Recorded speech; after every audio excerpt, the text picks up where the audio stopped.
if parental having to be there. Oh, sorry, would parents still have to be there?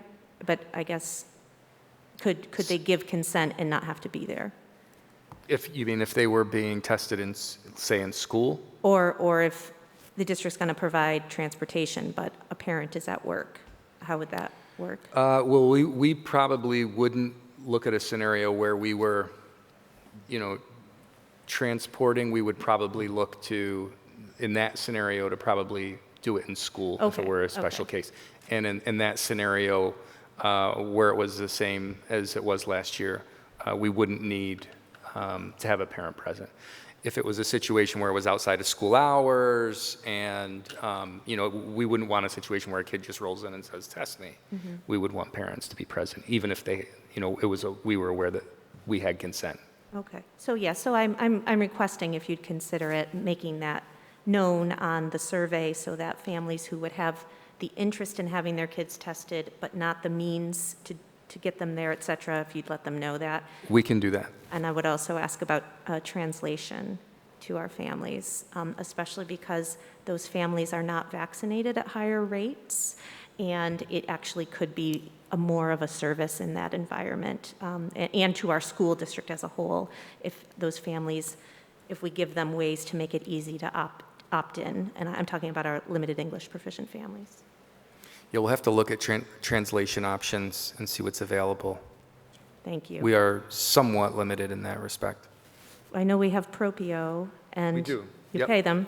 Okay. Yeah. Thank you. I just have one question. Is it a rapid test or pool testing, Bill? It's a rapid test. Thank you. All set?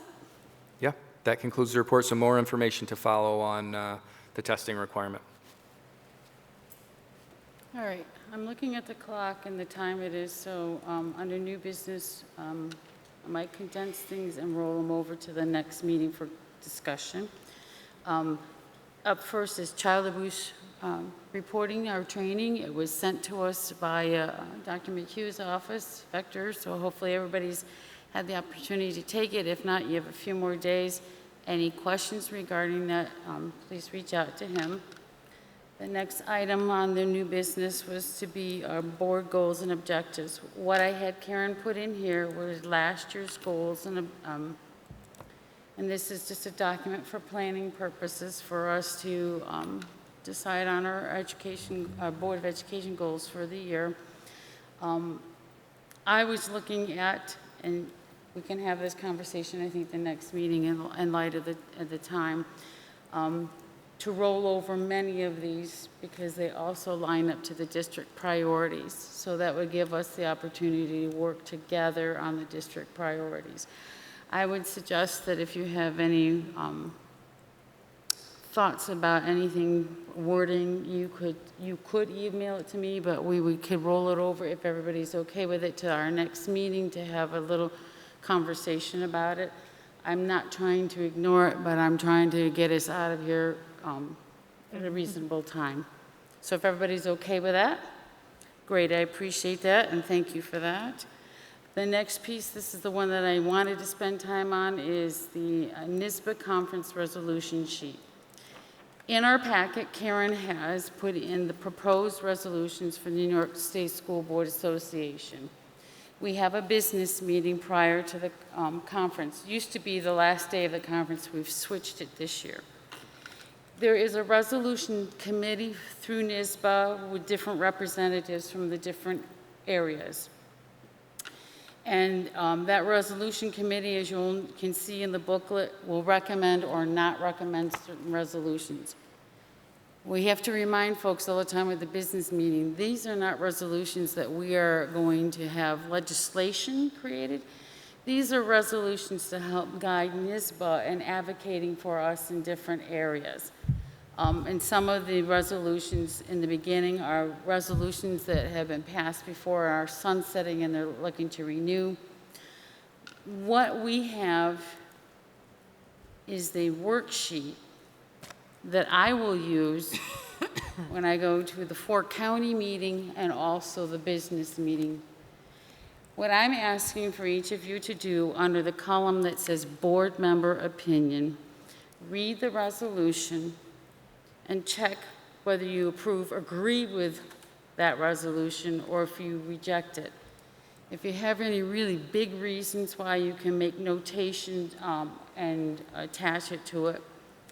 The resolutions that are not recommended by the resolution committee, if it were to come up again for a revote, because they can bring them up, they can make a motion on the floor to bring it to the group. The way it is worded, would you approve it or not approve it? Because that has happened sometimes.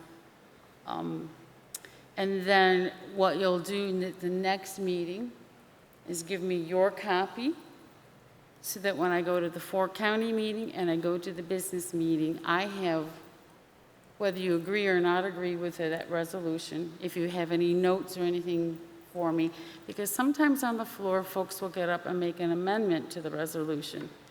And it gives me the ability to go, okay, board members would be happy with this if they changed the wording on this, or they wouldn't be happy with it at all. So that is what I'm looking from you folks, is to give me that information by the next meeting. I don't think you can fill this in the way it is in board docs. So if you can hand me a paper one, that's awesome. If you can't, that's fine. I have a 4-county meeting, I think it's October 2nd, so I really need these by the next meeting. If I don't get one from you, then I will just assume that you're okay with the way the resolutions read. Is everybody good with that process? Did I explain it well enough? Okay. Yes. Not trying to hurry, but I just, All right. The next piece Karen wanted to bring up was about the budget vote identification. I don't know if we have time for a really deep conversation about this, so. May I propose that that be tabled as well? I would be okay with that. Would others? Second. Okay. All in favor of tabling it to the next meeting? All right, we can do that. Part of the reason we want to get it going now is if we were going to have a vote, like in January, for these projects, we need to have that process in place in January and not wait till May. So, okay, we will table that to the next meeting. So, Rachel, did I ask all in favor? I did, didn't I? Okay. Sorry. Brings us to the Legislative Committee. Briefly, I sent you all the minutes from our meeting and some supporting documents. For our newer members, when you go to a meeting of that nature and they have minutes from a meeting, and I'm not talking PTO, I'm talking, county, or you can share those with us, and then you won't have to go in great detail, but you can highlight items that you really want to mention. And the big piece that was at legislative, we talked about a lot of things, was the conversation regarding bus drivers and the shortage that is going on not only locally but throughout this country. One of the pieces that I found very interesting was Harry Bronson was on TV the other day, and he brought up 2 items that could possibly help via legislation. So even though he may have talked to you, Bo, about some things in the past, something has gotten to him. We talked as a legislative group, meeting with our representatives about this and advocating. But the one piece was widening the pool. Why can we not have veterans be able to convert their military CDL into a, regular person's CDL? So he's looking into that and trying to work up maybe a proposal legislatively to make that happen. The other piece was regarding the CDL license, that some people don't try to go for it because one of the components of it is not only do they have to be able to figure out what's wrong with their vehicle, but they're supposed to be able to fix it. And we all know that in school districts, we have our own mechanics. So if it breaks down, they call the transportation department, they come out. So he is looking to work with maybe the governor to change that piece as well. So those were two very encouraging things that coming out of Harry Bronson's office.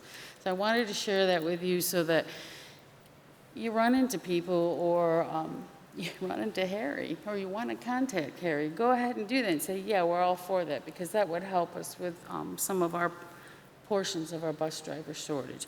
There was a lot of conversation about raising salaries, but we all know it isn't just salaries that are making it difficult to get drivers. One of the other pieces he talked about too was bus driver getting that CDL license. It takes them so long, we have to wait so long. He was looking also to see if that could be bumped up, that CDL candidates can move to the head of the line for their tests. So those are three pieces he's talking about right now.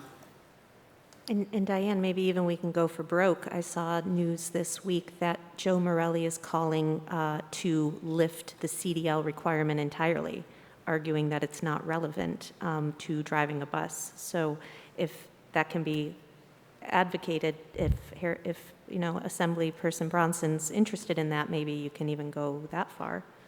I know in the CDL community, there's a lot of opposition to Joe Morelli's proposal because there are some very specific things about driving a school bus. But getting them in the room to talk might be an opportunity. So that is a quick summarization of the legislative meeting. The board leadership meeting. Diane, can I just interrupt? Yep. Just so that we have some direction.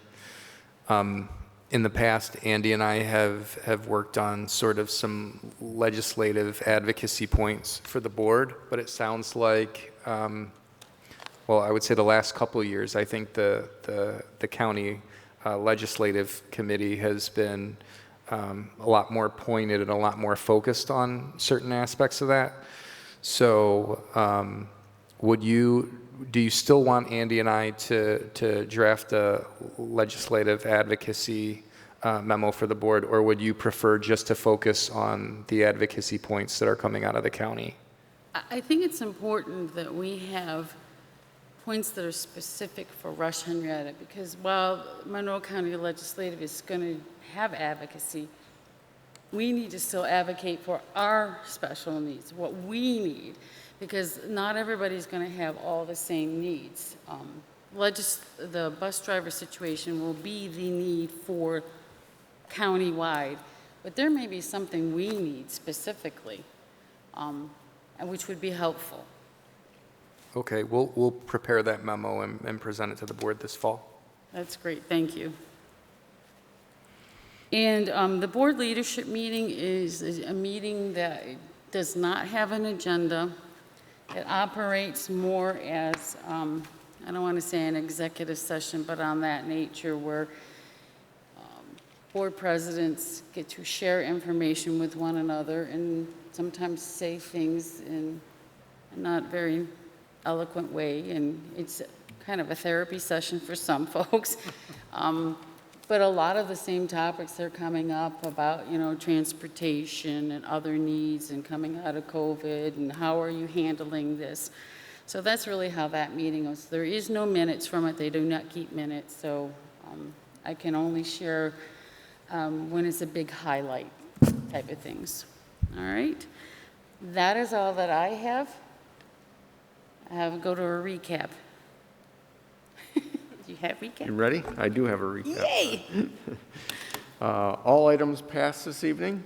District priorities, we had a great conversation around those, and further information to come next month. A good presentation on Good Shepherd. Child abuse training is something that we all need to complete, and I don't have the exact date, but it's sometime this week.